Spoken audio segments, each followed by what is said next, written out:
Hello friend, आज हम अपना न्यू चैप्टर स्टार्ट करते हैं जिसका नाम है एक्सपोनेंशियल एंड लॉगरिथमिक फंक्शन। तो इसमें हमारा लेक्चर 1 है।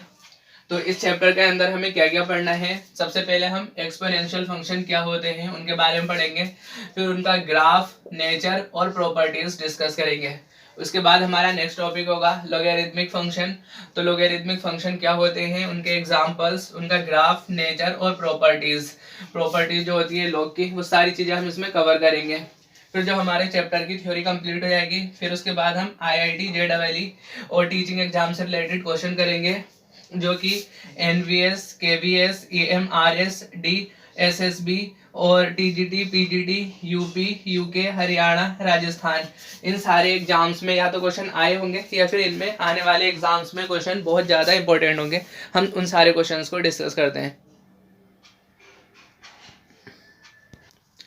तो हम सबसे पहले स्टार्ट करते हैं एक्सपोनेंशियल फंक्शन से। तो हमारा फर्स्ट टॉपिक क्या है, एक्सपोनेंशियल फंक्शन। तो एक्सपोनेंशियल फंक्शन को हम कैसे डिफाइन करेंगे, a function defined as y equal to f x equal to a की power x where a is greater than 0 and x belongs to r। r means set of real numbers. तो कोई भी function जिसे y equal to f x equal to a की power x, जहां पर a 0 से बड़ा हो और x जो है वो r, एक रियल नंबर, मतलब सेट ऑफ रियल नंबर में से आ रहा होगा x, तो इस तरह के फंक्शन को हम एक्सपोनेंशियल फंक्शन कहते हैं। तो एक्सपोनेंशियल फंक्शन का ग्राफ देखते हैं, graph and nature of exponential function. तो इसका ग्राफ और इसका नेचर। तो पहले graph, x axis, y axis, ये ओरिजिन और ये y में 1। तो इसका जो ग्राफ होता है इस तरह से ये इंक्रीज करता है। ये क्या है, y इक्वल टू ए की पावर x, जहां पर a इज ग्रेटर देन 1। तो इसका ग्राफ फर्स्ट केस, दो केस लेंगे कि पहले केस में क्या होगा, a 1 से बड़ा होगा, दूसरे केस में a 0 और 1 के बीच में लाई करेगा। तो पहला केस है जब a 1 से बड़ा है तो ग्राफ ऊपर की ओर जा रहा है, y equal to ax where a is greater than 1। तो इसमें नेचर देखते हैं, इसके लिए डोमेन, तो y इक्वल टू ए की पावर x, तो x की हर वैल्यू के लिए हम y की कोई ना कोई वैल्यू निकाल लेंगे। तो डोमेन क्या हो गया, r, set of real number. Range, range जो है वो r प्लस, इसे ग्राफ ऊपर ही आ रहे हैं, नेगेटिव में नहीं है, ठीक है। तो range r plus means 0 to infinity, open interval हो जाएगा। और ये फंक्शन 1 1 होगा। 1 1 कैसे होगा, क्योंकि हम जानते हैं f जो है a से b में 1 1 फंक्शन होगा। यहाँ पर a इसे कहते हैं डोमेन को और b जो है ये कोडोमेन। अगर हर लाइन जो कि कोडोमेन b से होकर के जा रही है और डोमेन a के पैरेलल है, curve y equal to f x को एट मोस्ट 1, अधिक से अधिक एक बार कट करे, तो हम यहाँ पर कोई भी लाइन खींचते हैं तो ये अधिक से अधिक एक ही बार कट करेगी। तो इसका मतलब फंक्शन 1 1 फंक्शन हो गया। ऑन टू के लिए हर लाइन जो कि कोडोमेन b से होकर के जा रही है, curve y equal to f x को एटलीस्ट 1, कम से कम एक बार कट करे, तो एक बार तो कट कर रही है, ठीक है। तो यहाँ पर एटलीस्ट 1, कम से कम एक बार कट करे, और यहाँ पर देखो, यहाँ पर इन्हें एक बार भी कट नहीं किया, इसका मतलब ये ऑन टू नहीं होगा। इंक्रीजिंग, तो ये फंक्शन ऊपर की ओर बढ़ रहा है, तो इसका मतलब ये फंक्शन इंक्रीजिंग फंक्शन हो गया। और कॉन्टिन्यूअस, तो हम ग्राफ बना रहे हैं, तो ग्राफ बनाते टाइम पर हमारा जो पेन है वो छूट नहीं रही है, इस तरह से बन रहा है। ऐसा नहीं हो रहा है कि यहाँ पे बनाया फिर पेन उठाया फिर ऐसे बनाया फिर ऐसे बनाया, मतलब बीच में हमें कोई पॉइंट नहीं मिल रहा है, मतलब ग्राफ इसका बिना पेन उठाए बन जा रहा है। तो इसका मतलब ये फंक्शन कॉन्टिन्यूअस फंक्शन हो जाएगा। अब इसका दूसरा केस देखते हैं। नाउ हम केस सेकंड डिस्कस करते हैं। तो पहला केस क्या था, जब a 1 से बड़ा था। दूसरा केस जब a 0 और 1 के बीच में लाई करेगा। तो 0 is less than a is less than 1, तो a 0 और 1 के बीच में लाई करेगा। तो इस केस में इसका ग्राफ देखिए, x axis, y axis, origin. तो ग्राफ ऊपर से इस तरह से आ रहा है, तो y इक्वल टू ए की power x where 0 is less than a is less than 1।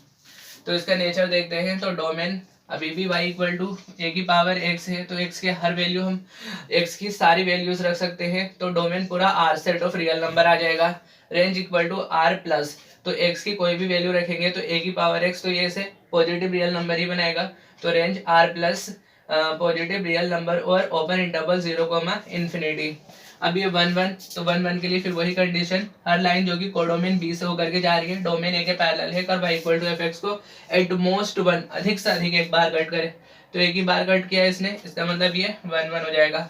On to, her line जो कि कोडोमेन b से होकर के जा रही है, डोमेन, तो यहाँ पर ए डोमेन है, तो ये डोमेन और कोडोमेन मैंने चैप्टर 1 में अच्छे से समझाया था, और 1 और ऑन 2 के लिए जो 1 और ऑन 2 के लिए जो डेफिनेशन थी वो भी बताई थी, ये वाली डेफिनेशन। तो अगर आपको नहीं पता तो वहां से देख लो। तो मान लीजिए हमारा जो फंक्शन है एफ ए से बी में एक फंक्शन है ए डोमेन बी कोडोमेन, तो हर लाइन जो कि कोडोमेन बी से होकर के जा रही है और डोमेन ए के पैरेलल है, कर बाई इक्वल टू एफ एक्स को एट मोस्ट 1 अधिक से अधिक एक बार कट करे तो ये 1 होगा, और एटलीस्ट 1 कम से कम एक बार कट करे तभी क्या होगा, ऑन 2 होगा। एटलीस्ट 1 कम से कम एक बार, तो यहाँ तो इसने कट नहीं किया, इसका मतलब ये फंक्शन ऑन 2 नहीं होगा। अब क्या हो रहा है, ये ऊपर से नीचे की ओर जा रहा है, तो इसका मतलब ये अपनी वैल्यू को कम कर रहा है, तो ये डिक्रीजिंग फंक्शन हो गया। कॉन्टिन्यूस, कॉन्टिन्यूस फिर वही कि इसका ग्राफ बनाते टाइम पर हमारी पेन नहीं छूट रही है, इसका मतलब ये फंक्शन भी कॉन्टिन्यूस फंक्शन हो गया। हम एग्जांपल लेते हैं एक्सपोनेंशियल फंक्शन के। तो हमें पता है हमारे पास y इक्वल टू ए की पावर x, इस टाइप का जो फंक्शन है वो एक्सपोनेंशियल फंक्शन है। तो अगर हम a इक्वल टू 1 2 3 4 माने तो 1 की पावर x, तो 1 की पावर x तो 1 ही हो जाएगा। एक a इक्वल टू 2 की पावर x लिया, तो हमने पहला फंक्शन कंसिडर किया एग्जाम्पल में f1x इक्वल टू 2 की पावर x, ठीक है। तो ये y equal to f1x equal to 2 की power x, y equal to f2x equal to 3 की power x, y equal to f3x equal to 4 की पावर x। इस तरह से हम बहुत सारे फंक्शन कंसिडर कर सकते हैं। तो इनका ग्राफ देखो, x axis y axis origin, और ये पॉइंट 1 है यहाँ पर 0,1, तो ये 2 की पावर x पहले, फिर 3 की पावर x, फिर 4 की पावर x का ग्राफ। तो समझते हैं कैसे हुआ। तो 2 की पावर x जो है वो बड़ा होगा 3 की पावर x से, this is also greater than 4 की पावर x, और जितने भी होंगे ये आपस में इस तरह से चलते जाएंगे।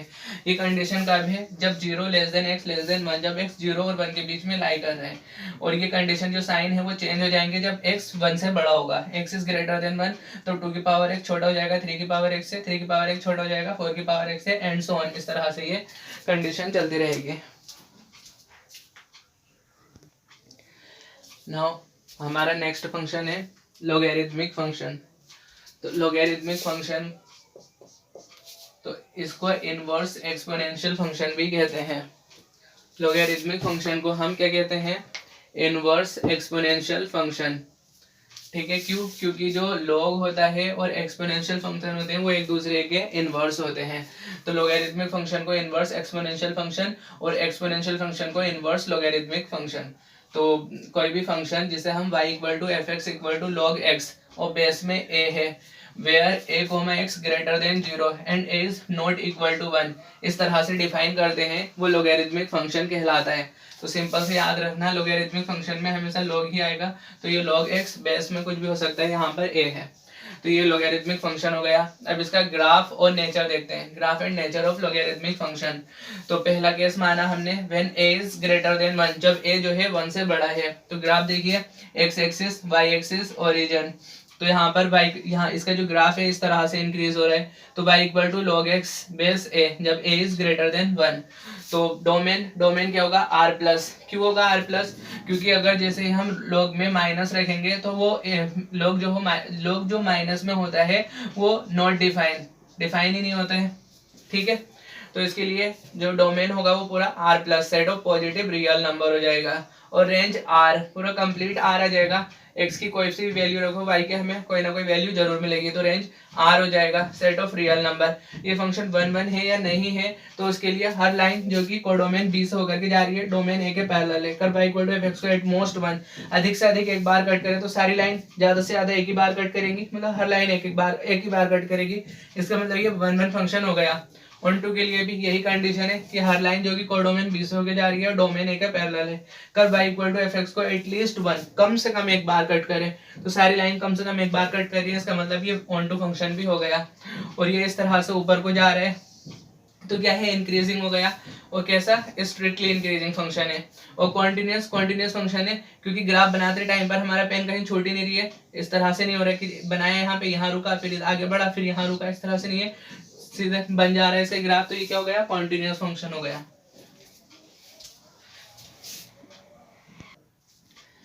नाउ केस सेकंड देखते हैं। केस सेकंड क्या है, if 0 less than a less than 1, तब इसका ग्राफ क्या होगा, ग्राफ हो जाएगा x axis y axis origin. तो यहाँ कोई पॉइंट होगा 1, तो 1 0, तो इसका ग्राफ इस तरह से नीचे को आ रहा है, y equal to log x base a, और जब a जो है 0 1 के बीच में लाई कर रहा है।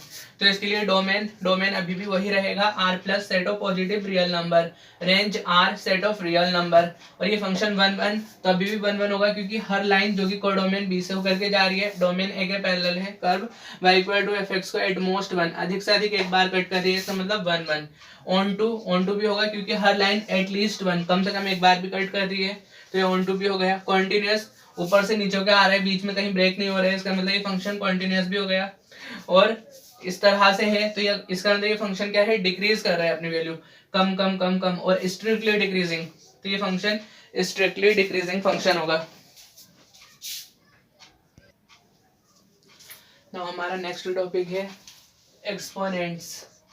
एक्सपोनेंट क्या होता है, सपोज हमारे पास एक नंबर है a की पावर m, तो a की पावर m में जो a है, ये नीचे जो a है बना हुआ, इसको हम बेस कहते हैं, a बेस होगा, आधार होगा, और जो पावर है इसकी m, यही एक्सपोनेंट कहलाएगा। जैसे हम एग्जांपल लें 2 की पावर 3, तो यहाँ पर 2 जो है वो बेस कहलाएगा और 3 इसका एक्सपोनेंट कहलाएगा। Now next topic, laws of exponents of real numbers. तो रियल नंबर के एक्सपोनेंट के लिए जितने भी लॉ होते हैं हम वो सारे डिस्कस करेंगे। फर्स्ट, a की पावर m इंटू a की पावर n क्या होता है, दोनों a सेम है तो a की पावर m प्लस n हो जाएगा। सेकंड, a की पावर m अपॉन a की power n equal to a की power m minus 1 if m is greater than 1 provided a is not equal to 0, क्योंकि अगर a 0 हो जाएगा तो something upon 0 which is infinite. तो a की पावर m अपॉन a की पावर n जो होगा वो a की power m minus n if m is greater than n। a की power m whole power n तो a की पावर mn होता है। a की पावर m इंटू b की पावर m, पावर सेम है नंबर अलग है तो दोनों नंबर एक साथ लिख दिए, a into b whole power m। Fifth है a upon b whole power m is equal to a की पावर m अपॉन b की power m provided b is not equal to 0, क्योंकि अगर b 0 होगा तो something upon 0 which is equal to infinity which is not defined, इसलिए b 0 नहीं होगा। Suppose हमारे पास ऐसे लिखा है कि a की पावर 1 अपॉन n, तो इसका मतलब क्या होता है, a की power 1 upon n means nth root of a, जो a है उसका nth रूट। तो इसको हम कैसे रिप्रेजेंट करते हैं, अंडर रूट a और बाहर से n लगा देते हैं, we can read as nth root of a। तो एग्जांपल लिया 2 की पावर 1 अपॉन 5, तो इसको कैसे रिप्रेजेंट करेंगे, तो 2 और अंडर रूट लगाया, पावर 5 यहाँ पर means fifth root of 2। Second है a की पावर p अपॉन q, तो a की पावर p अपॉन q को कैसे लिख सकते हैं, a की पावर p ऐसे लिखा और 1 अपॉन q होल पावर हो गई। अब क्या हुआ, ये फिर इसमें ही कन्वर्ट हो गया, तो q बाहर से आ गया अंडर रूट ऑफ a की पावर p। एग्जाम्पल देखते हैं 64 की पावर 1 अपॉन 2, तो हम 64 को क्या लिखते थे, 8 का स्क्वायर, ठीक है। अब इस 2 से ये 2 कैंसिल हो जाएगा तो 8 की पावर 1 मीन्स 8 इसका आंसर हो जाएगा। 32 की पावर 2/5, तो 32 को हम कैसे लिख सकते हैं, 2 की पावर 5, ठीक है। फिर इस 5 से ये 5 कैंसिल हो जाएगा, 2 का स्क्वायर 4 इसका आंसर हो जाएगा। 125 को कैसे लिखते हैं, 5 की पावर 3 और होल पावर जो है वो -1/3 है, तो इस 3 से ये 3 कैंसिल हो जाएगा, -1, तो 5 की पावर -1 है, इसको 1/5 लिख सकते हैं हम। तो हमारा नेक्स्ट क्वेश्चन देखते हैं 11 की पावर 1/2 अपॉन 11 की पावर 1/4। तो ये क्या फॉर्म बन रही है, a की पावर m अपॉन a की पावर n। तो इसके लिए हमें एक रूल पता है, a की power m minus n if m is greater than n। तो यहाँ पर दोनों a ही है यहाँ पर भी, लेकिन पावर अलग अलग है, तो यहाँ दोनों में पावर अलग अलग है, तो 11 की पावर 1/2 माइनस 1/4 करा, तो यहाँ पर 4 इनका एलसीएम आ गया 2 - 1, तो 1 2 में से गया 1, तो 1/4 इसका आंसर हो जाएगा। सेकंड, 7 की पावर 1/2 इंटू 8 की पावर 1/2, तो यहाँ पर ये क्या है, a की पावर m इंटू b की पावर m, तो ये क्या बनेगा, a into b whole power m। तो 7 इंटू 8 लिखा होल पावर 1/2, तो 7 को 8 से मल्टीप्लाई किया 56, उसकी पावर 1/2, इसका ये आंसर आ जाएगा। थर्ड देखो, x की पावर a अपॉन x की power b whole power a plus b, इसको मल्टीप्लाई करना है x की पावर b अपॉन x की power c whole power b plus c से, इसको भी मल्टीप्लाई करना है x की पावर c अपॉन x की power a whole power c plus a से।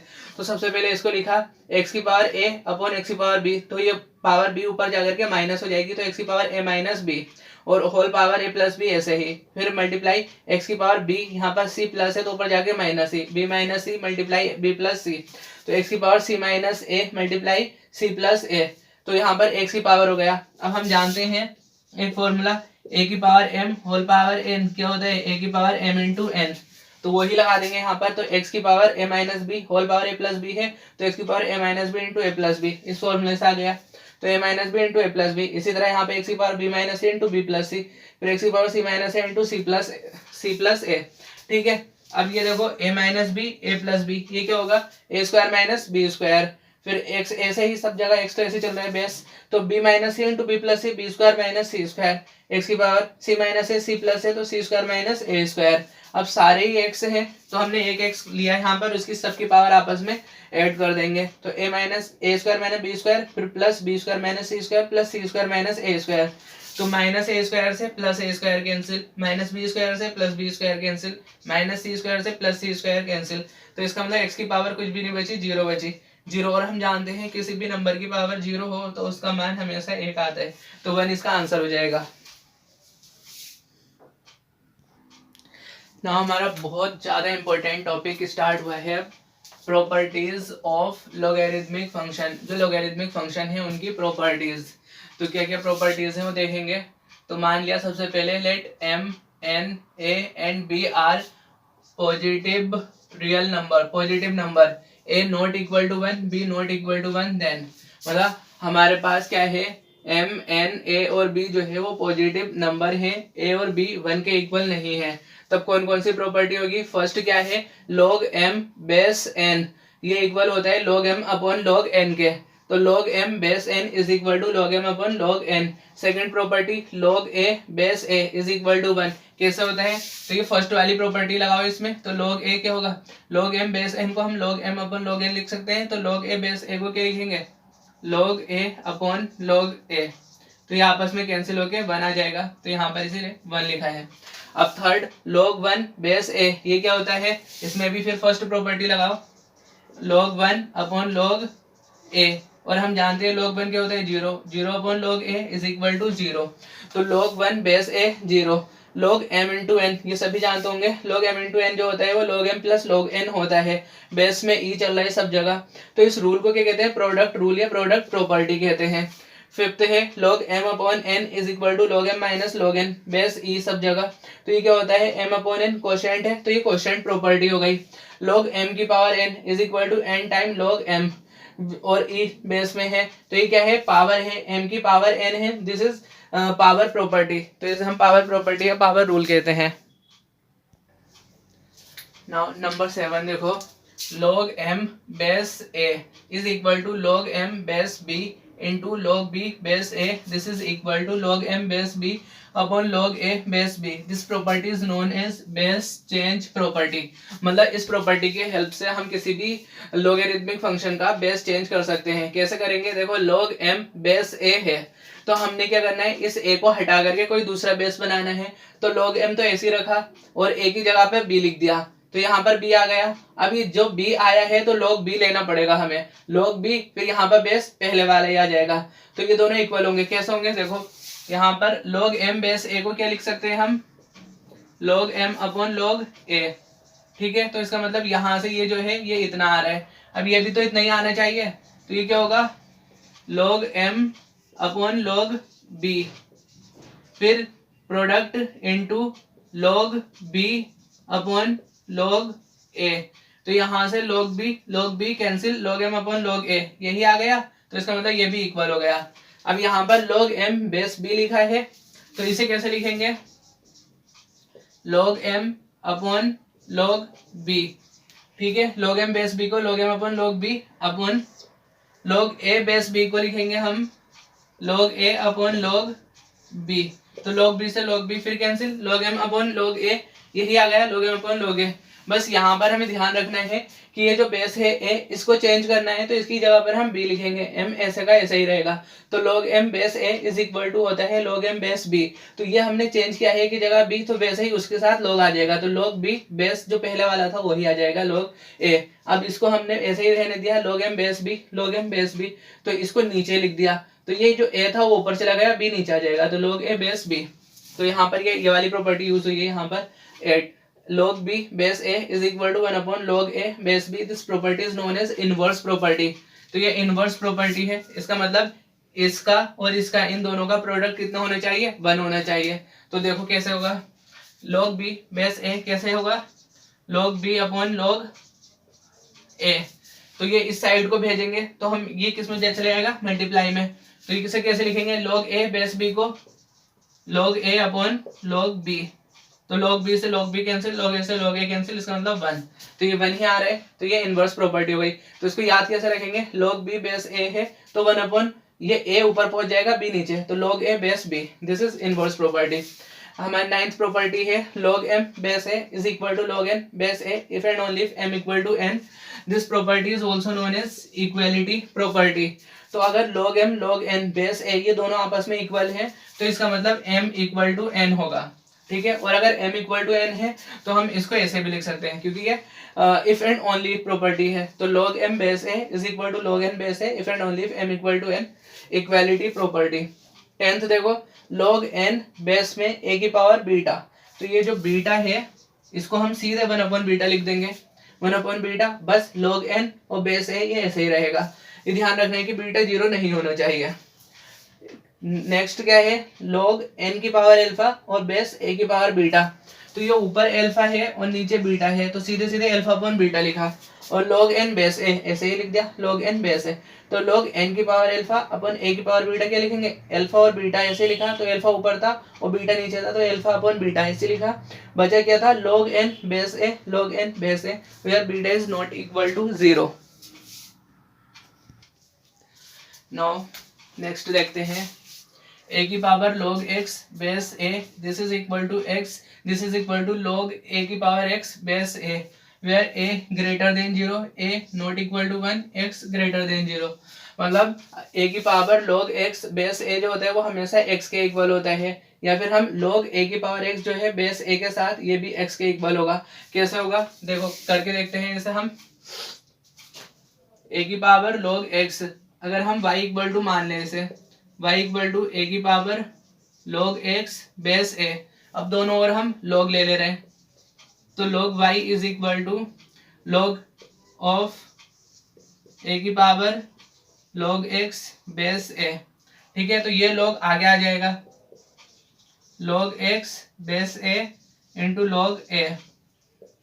यहां से क्या होगा, log x बेस a ये हो जाएगा log x upon log a, और इनटू में log a है, तो log a से log a cancel, log x log y के इक्वल हो गया, log y equal to log x, log y is equal to log x। अभी हमने इससे पहले प्रॉपर्टी पढ़ी थी कि log m equal to log n कब होता है, if and only if m equal to n। तो यहाँ से हमें y इक्वल टू x मिल जाएगा, तो जो हमारा y था वो क्या हो जाएगा, x ही हो जाएगा। तो असल में y की जगह x रख देंगे, तो यही प्रॉपर्टी आ गई, a की power log x base a is equal to x। या फिर इससे देखते हैं, इससे देखो क्या होगा, ये log a की power x upon log a की पावर x और बेस में a है, इसको log है a की पावर x, तो x आगे आ जाएगा, x log a base a, x into हम जानते हैं ये क्या होता है, log a base a, log a upon a which is equal to 1, तो x इंटू 1 x, तो ये भी x आ गया। तो इसका मतलब a की power log x base a वो x होता है, या फिर log a की पावर x बेस a ये भी x होता है। बस कंडीशन ध्यान रखनी है कि a क्या होना चाहिए, greater than 0, a not equal to 1, means a जो है 1 से बड़ा होना चाहिए, and x is greater than 0। अब नेक्स्ट प्रॉपर्टी क्या है, a की power log b base c is equal to b की power log a base c, where c is not equal to 1।